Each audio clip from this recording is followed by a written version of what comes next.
Masisiraan ka Kaya, pag nasa bahay ka, mukhang masisiraan ka ng ulo. Bakit ho? Ano meron sa bahay nyo? Ba't masisira ang ulo mo? wala, maraming problema, Gigi. Oh, so gumala po kayo diyan ngayon. Saan po? Dito sa Pasig, Rosario. May birthday. Kaya may ingay. Opo, opo. Naki-birthday ka nga talaga, no? Sige. I-share mo sa amin, ba't ho kayo masisiraan ng ulo? May problema kayo. Saan ang problema nyo, sir? I-share mo dito problema mo para lahat tayo mamroblema. Yung nakaraan po to, DJ, yung sinabi ko nga siya na, di ba, nung nag-break niya kami ng pangalawang asawa ko. Aragay. Oo. Hindi ko na maalala, sir. Kwento mo nga, sir. Ano nga ho yun? Yung pangalawa mong asawa, sumama sa iba, ganon. Hindi, yung... Pero nakalimutan ko na. Oh, nangyari ho yan sa buhay mo, nakalimutan mo?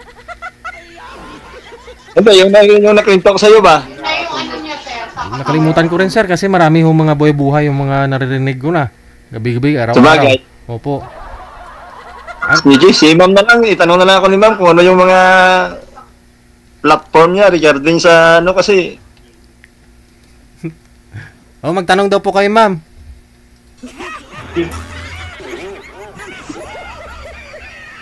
Ano po ang trabaho niya, sir?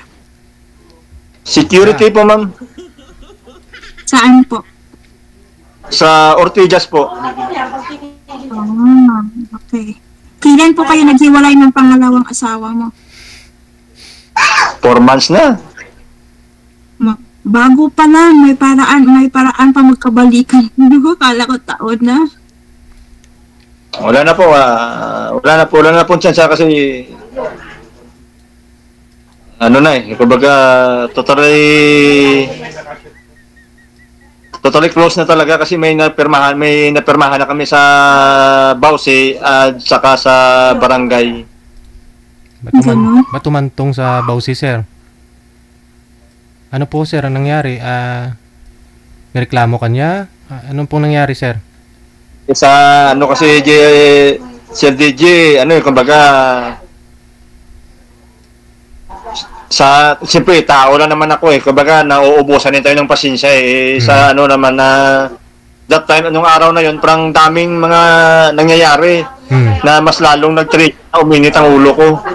Kasi siyempre may high blood din ako kaya nung ano na yon kinausap ko siya, ang nakakasama pa doon na kumbaga parang dinuro-duro niya ako tapos sabihan niya ako na huwag ako magbinasto sa room niya tapos huwag ko siya kakausapin. Kumbaga parang parang na-down ako sa sarili ko na kumbaga sa lahat ng ginawa ko parang naging useless ang lahat niya. Kumbaga parang tingin niya sa akin parang ang baba na lang na wala nang kwenta parang ganun. Opo. Bali ano ibig niya sabihin? Ano ibig niya sabihin na huwag kang magbastos doon sa room niya? Wag mo siyang anuhin sa kwarto niya, ganon? Pasukin tapos kausapin.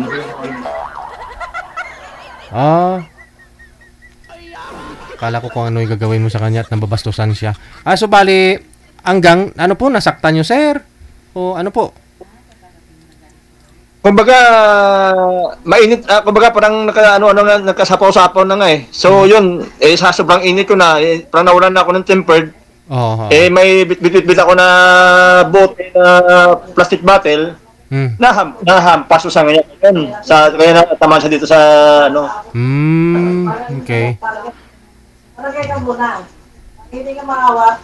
Okay. Tao na naman, siyempre, nauupo yung iba nga. Nasasaktan talaga nila ng sobra, ganon.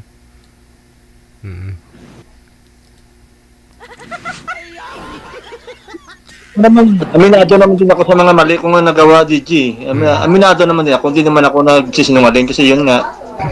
May mga mali rin ako nagawa. Ano po yun, sir? Nagpatong-patong na yung problema ninyo mag-asawa? O ano po? Anong pinoproblema mo that time? Ba't ho kayo na di mo mapigilan yung tempered mo, kamo?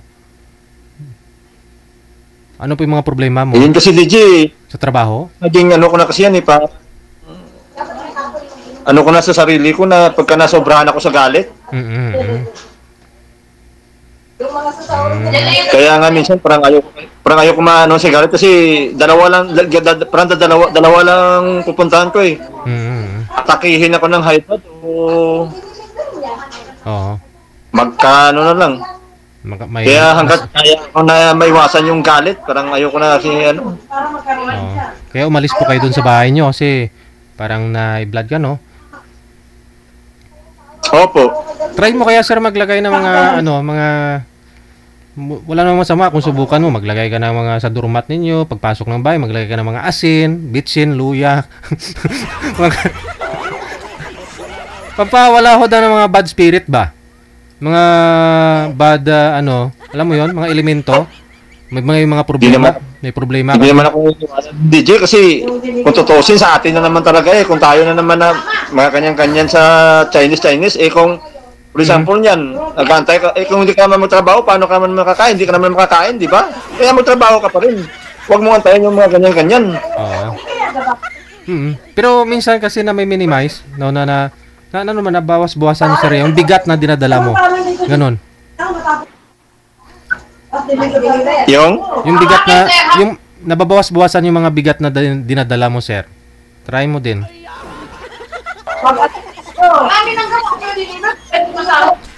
Tapos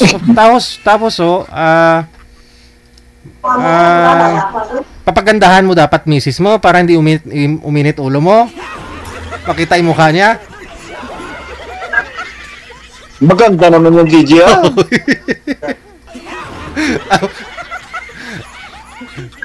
Ayun lang.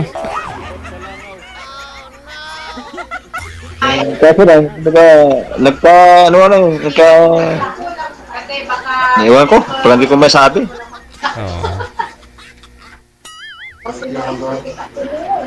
Si ma'am, ikaw ma'am,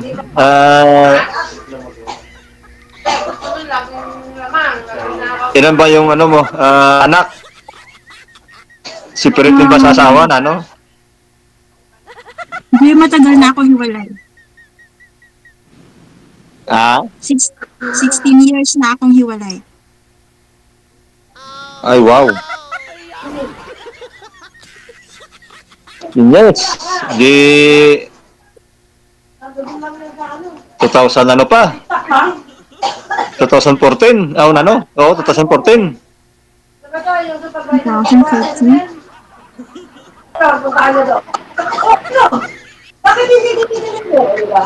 Ilan taon na po kayo, ma'am? 41. 41?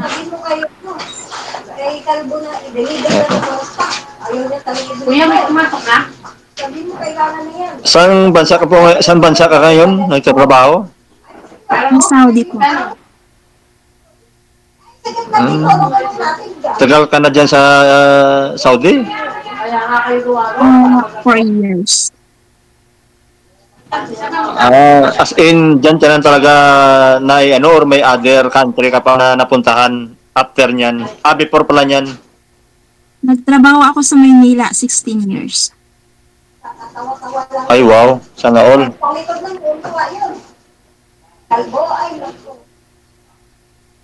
Kailan po yung Kailan po yung uwi mo dito sa bansa natin? Matagal pa, next year. Anong probinsya mo? Negros Oriental. Ay, wow. Bisaya. Timing, DJ. Oriental nga lang. Saan nga po kayo, ma'am? Sa Negros Oriental? Saang city kayo? Yes po. Sa Mabinay ako. Malayo-layo din yan. Galing sa Bacolod, sir, no? 3 hours. Oo, mga 3 hours din, ha? Kaya. Kasi pauwi na naman ako kasi wala na rin akong wala na akong dito sa Maynila wala naman akong pag-ano dito. Kaya baka next year uwi rin ako. By the way nga po, sir, na pala, no? Po kayo? May anak po kayo dun sa pangalawa mong asawa? Wala po, wala. Wala kang lubas. Baka sa kanya na yun. Paano yun? Mag-load ka. Gagabaan talaga. Ikaw, ma'am, ilang anak mo, ma'am? 2 anak ko. Ilang taon na? Malaki na ba? 20 saka 18.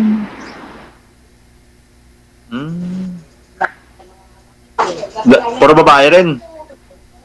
Lalaki. Ay, laki.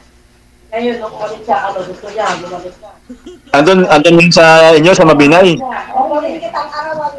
Nasa mama ko. Tawa na lang yun. Naalala ko yung palitang kinuha ko doon, hindi mo binayaran. Paleta. Ito. Saan sila nag-aaral? Sa Bacolod mismo o doon mismo? Pero hindi na nag-aral yung anak ko. Nag-stop na siya. Ah? Hindi na po nag-aral. Kaya niluluko namin. Bakit? Hindi Nag-stop sa, na siya. hindi sa nag-aaral? Pumunto na. Tumigil na? Natira sa likuran ko doon ng mga 3 TL. Kaya siya lang pumasok sa kami. Ay, sayang.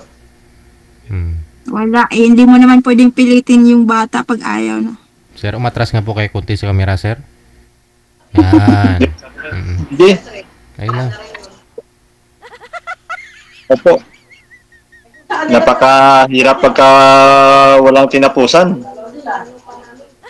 Wala. No choice ako. Kahit gusto kong patapusin na sila ang ayaw. So, no choice.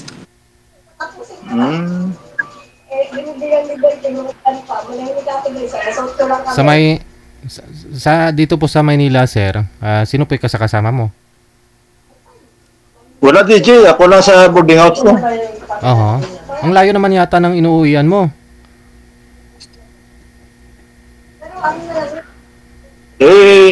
May motor naman po ako, DJ. Bali yung mga anak mo dun sa una mong yung asawa niyong asawa, namatay na po ba yun? Yung una mong asawa? Wala, andun din, pero wala na kami communication yan. Ano na lang, sa mga bata naman sa akin. Oo. Ilan po dun anak niyo, sir? Sa asawa mong una? Sa Tipalay, Ilan po sila? Ilan mga anak mo? 2. Malalaki na po ba? Yung isa 23. Yung pangalan ko 23, yung pangalawa 20. Okay.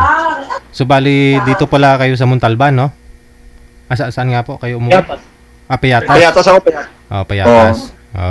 Doon po dati yung asawa mo, yung pangalawa mong asawa umuwi, doon kayo magkasama. Totally hindi naman kami nagsasama, DJ. Pagka di ko, yung pumupunta sa dito, kapag ako naman minsan pagka wala doon, andun yung sa kanya, pagka Sabado Linggo, minsan ako pupunta doon sa bahay niya sa may San Vicente, malapit sa Santa Maria, Bulacan. Okay.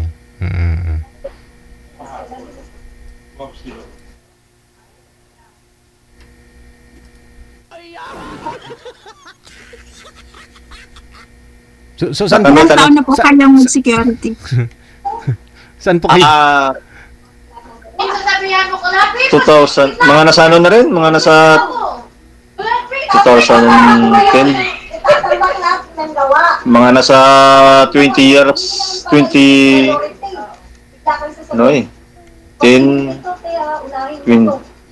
years na rin, mga 15 years.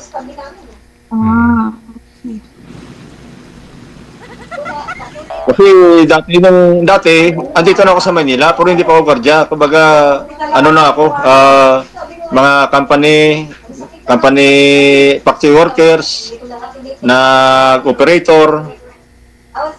Tapos yun, no 2006, umuwi kami ng Negros kasama yung asawa ko, tsaka yung 2 kong anak. Tapos pagka 2013, kasi mahirap na sa atin eh. Alam mo naman buhay natin doon. One day millionaire tayo doon. Wala, no choice pa rin. Balik pa rin dito sa Manila. Kaya kasi andito yung trabaho sa Manila eh. Tapos naghiwalay na kayo ng una mong asawa? Totally hindi na kami naghiwalay kasi noong 2019 nga, nagbalikan naman kami. Tapos, yun din, yung ginagawa rin, yung cellphone ko rin, nire-retoke, kaya yung mga pati comment ko na walang kawinta-winta, binibigyan ng kahulugan. Comment lang yun, Walay na naman. Baka naman kasi yung comment may meaning talaga. Kaya dapat iwasan mong mag-comment sa mga babae. Kaya nga ma'am din ako nagko-comment kasi kumbaga marami rin ako naka-encounter din nga yung nagagalit yung mga bana. Ilan na ako na aware na wag na mag-comment sa mga kung ano mga kasi marami rin naman ako kaibigan din ng mga babae. Yun nga, kumbaga parang kumbaga parang Siguro kung nagko-comment ka ng I love you, ingat ka be, ganun, siguro magsiselos yung asawa. Ayun na yung binang tawag. Kasamahan ko yun sa trabaho, binang tawag ko sa chat. Ayun. Okay, kaya pala. Dapat kasi kuya, bago ka umuwi, delete mo lahat yung conversation mo para hindi ka mahuli ng asawa mo. Tinuruan pa no. Pag magkatuluyan kayong dalawa mo. Kulang ka sa advice. Kasi kung hindi ka mautok sa mga ganyan, tapos may mga partner na kayo, dapat maging aware ka sa lahat ng bagay. Kasi natural, i-check ng partner mo yung cellphone mo.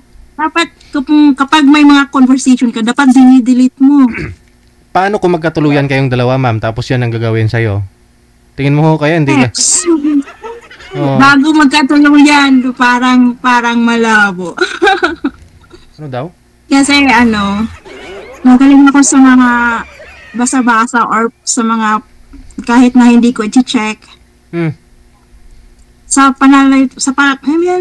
pagsasalita pa lang at saka yung sa pinapakita, alam ko na yun.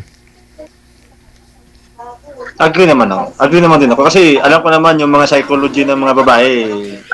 Yes.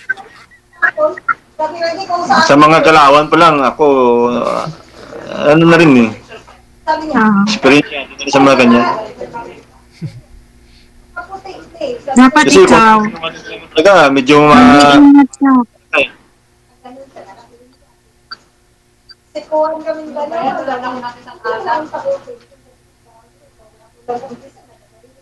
Dahil ngayon sa uso na ang social media, 'di ba? Babae tsaka lalaki ganon. Pag ang babae hindi kontento sa ka-partner or karelasyon nila, ganon din ang ginagawa. Kaya dapat mag-ingat kayo. Oo, tama. Hindi yung pala away, tapos sa away. Ay, bunga nga lang yun, pero tapos sa away yun.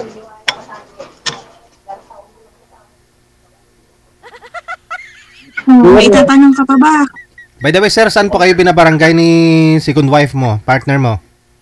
Sa Santa Maria? Doon sa San Vicente, DG. Sa lugar niya. So, ba na po kayo doon? Hindi na ako kayo makakapunta. Hindi ko lang din alam, DG, kung pinabanya ako doon kasi pinabanya na ako sa may school eh. Doon sa pinapasukan niya. Opo. Tapos, doon sa subdivision nila, no idea ako. Kasi hindi na ako pumunta doon eh. Ano yung pinunta? Bali, pinick up po kayo doon sa eskulahan ng barangay? Hindi, bali pumunta kasi nagpa-blatter na ako eh, kasi parang may yung kasi DJ na may rin sana ako sa kanya, may yung mga chat niya ba sa akin ba, gusto ko rin sana nakasaad naman doon na ilatag ko rin sana, itatanong sa kanya.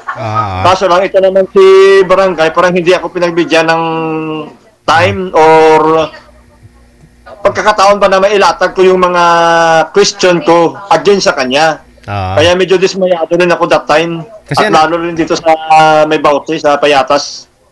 Ang nangyari po kasi, bihira lang ho kayo nagkikita pag rest day mo o siya pumupunta o ikaw pumupunta sa kanya. So, may third party sa tingin nyo po, nagsiselos ka.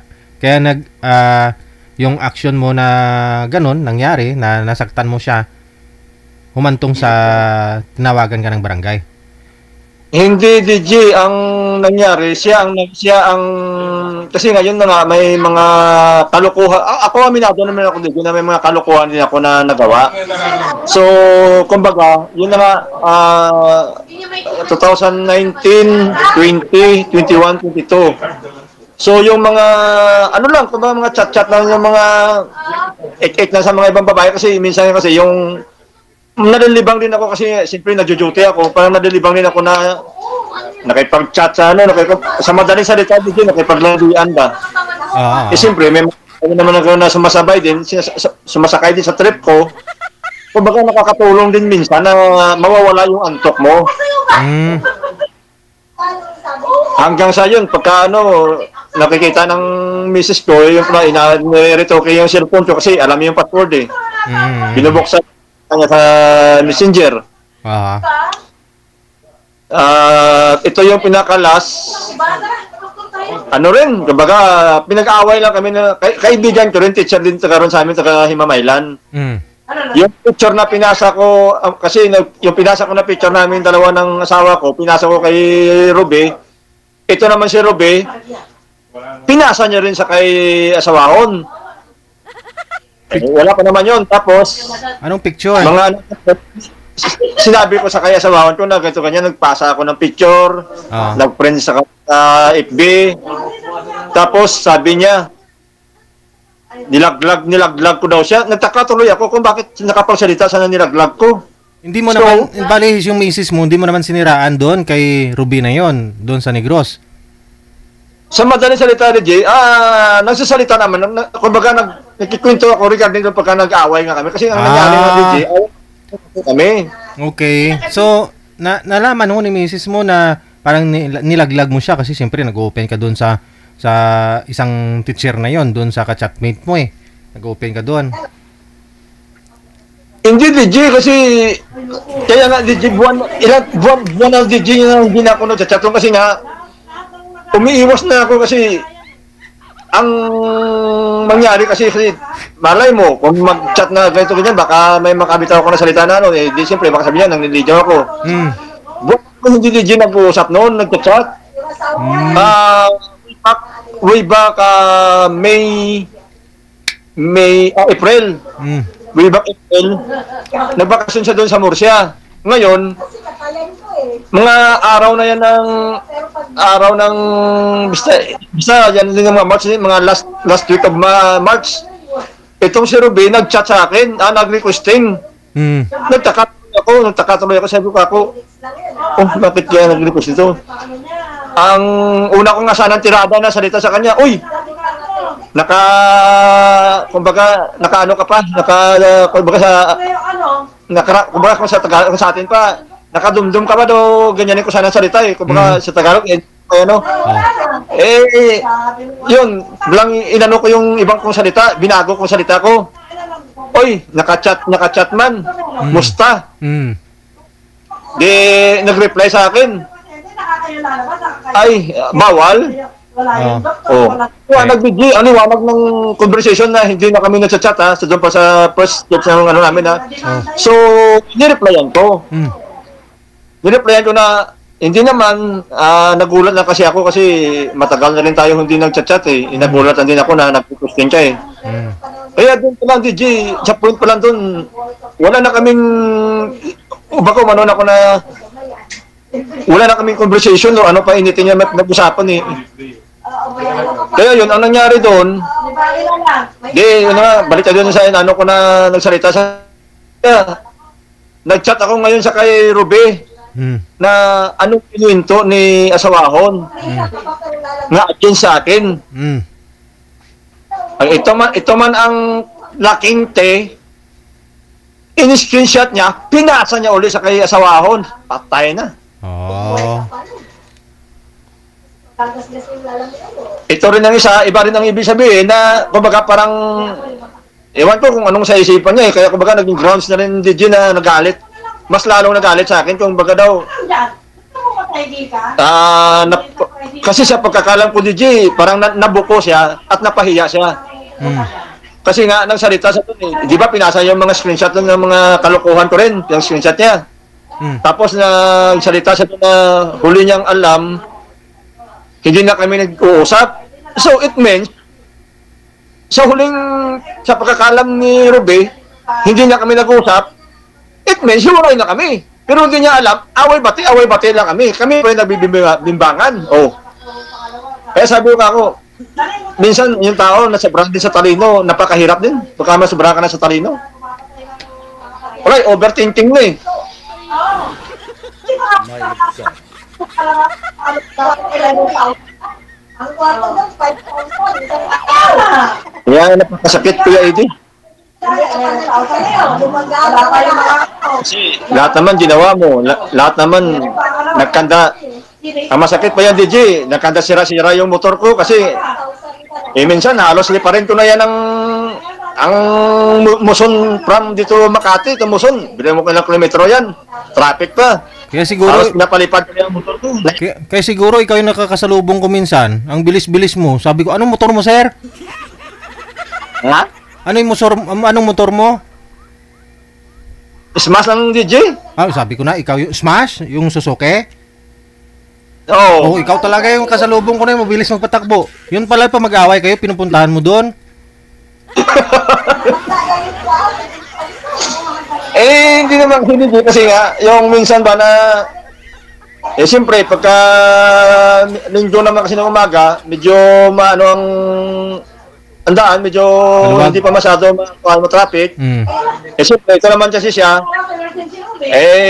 nag-ano na, magsisimba, ayaw niya kasi din yung mabilad sa init, kasi nga may ano sa puso. Oo. Ako naman din, siyempre, hataw-hatawin ko, takbo yan.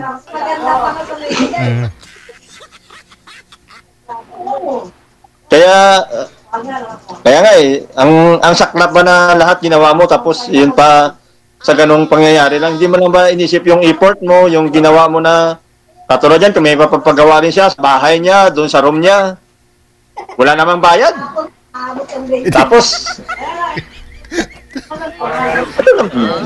ako naman, nakakatulong naman siya. Asawa mo naman yun, sir eh. Ha? Ay, asawa mo naman yun eh, kung tutusin eh. Kasi misis nga, asawa ko may extra din, no? Hinatid sundo ko, mapagawa sa room niya. Tapos kasuhin ko. Wala mang bayad. Ay, asawa mo eh. Yun nga DJ, pero ang sa akin na ba na sana, kumbaga na, yung na-appreciate mo sana yung effort mo ba? Oo.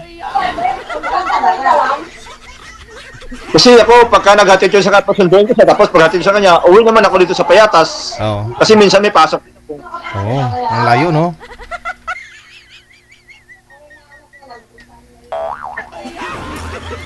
Kaya, hindi ko lubos matanggap-tanggap yung ginawa mo naman ng lahat, tapos yung, kumbaga, katulad yan sa trabaho namin ba, sa 1,000 mong kabutihan, sa isang pagkakamali mo lang, tanggal ka. Parang gano'n na nangyari sa akin. Sa 1,000 kong kabutihan ginawa sa kanya, sa 5 kong pagkakamali, tanggal din ako. Parang gano'n na nangyari. Ano po kasi limang pagkakamali na yun.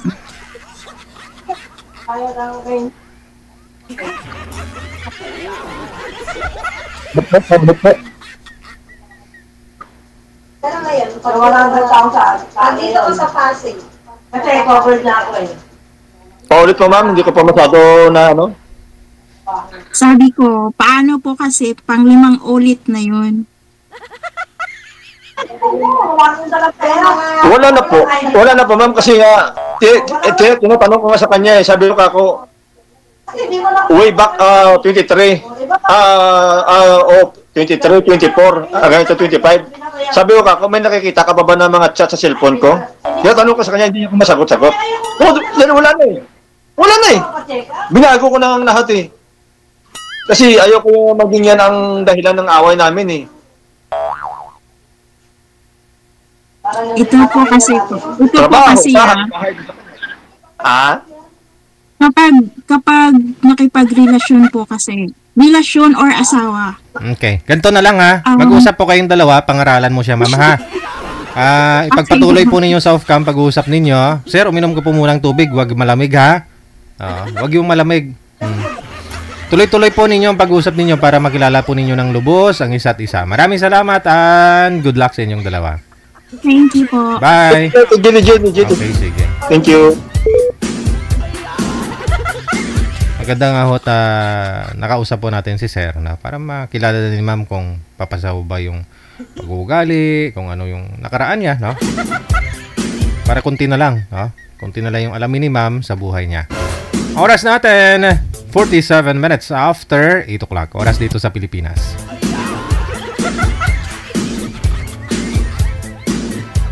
Ikaw ba ay malungkot? Walang makakausap at nag-iisa? May programang para sa'yo. Wanted Sweetheart. Wanted Sweetheart. Byuda, byudo, iniwan, single mom, single dad, single tita, single tito, single lulo, single lula. Basta nasa tamang edad, 18 pataas, pwede kang sumali. Basta walang sabit, walang asawa, walang girlfriend, walang boyfriend, walang ka-LDR. Pwede kang sumali. Sa mga gustong sumali, install lang ng Viber or email application sa inyong mga cellphone. Gumawa ng account at kung ready na yung account mo, hanapin ang aming account, Digigel OFW Emotion, sa pamamagitan po ng aming ID na +63 961 3560194. I-PM mo sa amin ang pangalan mo, edad at saka lokasyon para amin po kayong mahanapan ng inyong kalugar, kaedad. At malay mo, siya na ang matagal mong hinihintay. Makakasama sa hirap at ginhawa. Wanted Sweetheart. Wanted Sweetheart. Gabi-gabi mong mapapanood at mapakinggan. Alas 7 hanggang alas 10 ng gabi. Dito lamang sa Gel FM 98.7. Powered by OFW Emotion TV Radio. Wanted Sweetheart. Wanted Sweetheart. Paalala, mag-ingat sa mga scammer.